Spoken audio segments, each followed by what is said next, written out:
What makes a good man kill?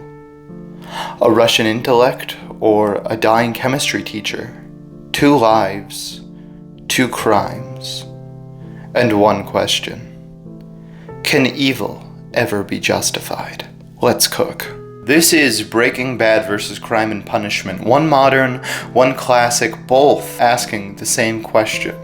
What happens when a man believes he's above morality? Watch closer. The mirror is already cracking. Let's break it down. Walter White, a chemistry teacher in Albuquerque, diagnosed with cancer. Underpaid, underestimated, and bubbling with resentment. He starts cooking meth to provide for his family, or so he says.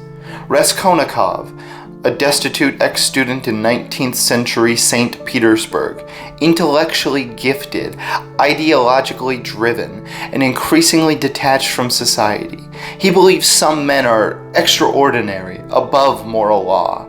2 men both see themselves as victims of a broken system, both convince themselves their crime is noble.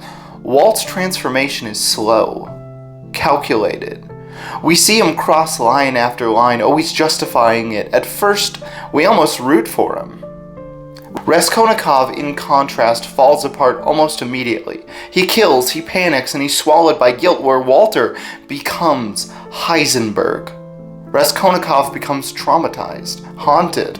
Let that contrast sink in. Walter's white crime begins with meth, but his real sin is his ego. He lets people die, he lies, he manipulates. The pivotal moment in Crazy 8's death, he could have tried to set him free, to think of anything to not kill him. Instead, he strangles him, slowly.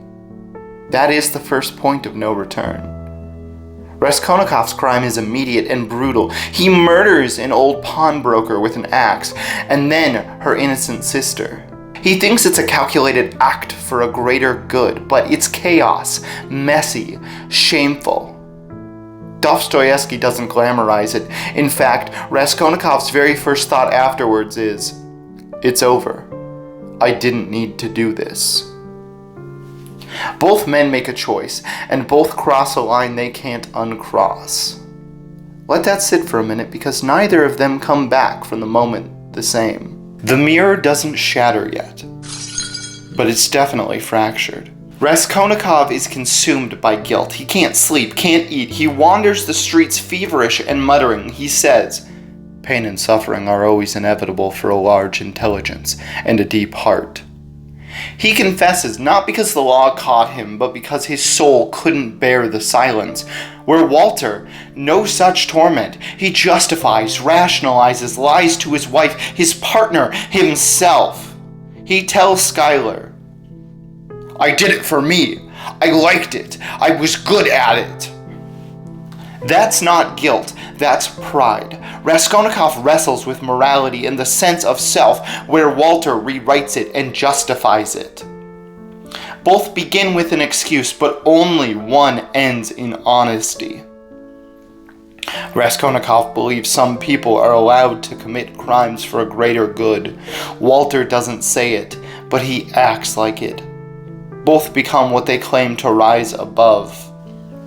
Both characters have a moral counterweight.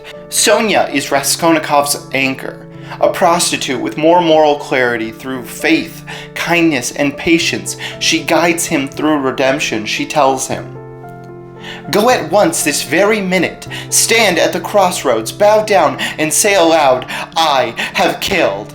Jesse Pinkman is Walter's mirror, a young man who starts out as a screw-up, but becomes the conscience of the show. He feels every death, carries the weight of Walter's choice. Walt corrupts Jesse. Raskolnikov is saved by Sonia. Walt buries his guilt. Raskolnikov digs his up and lays it bare. Crime and Punishment was written in 1866 during Tsarist Russia. A world of grinding poverty, class divides, and growing ideological tension. Raskolnikov lives in a world where moral philosophy was a survival tactic.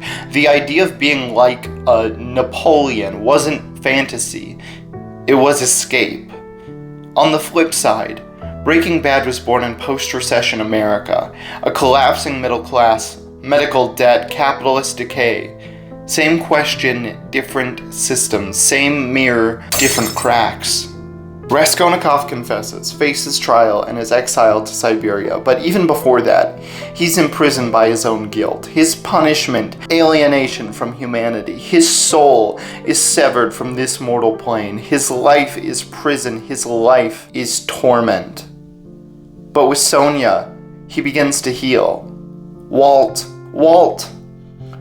never confesses, not really. He manipulates the system until the very end. His punishment is personal. His family turns on him. Jesse escapes. His empire crumbles. The final scene isn't jail. It's a meth lab. Alone. Bleeding. Dying. Lying beneath the shattered mirror of his own creation. Not judgment. Just silence.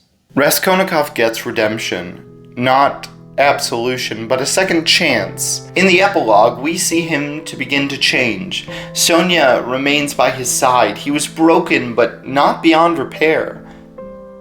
Walter gets revenge. He frees Jesse, kills the Nazis, destroys the lab, but it's not redemption.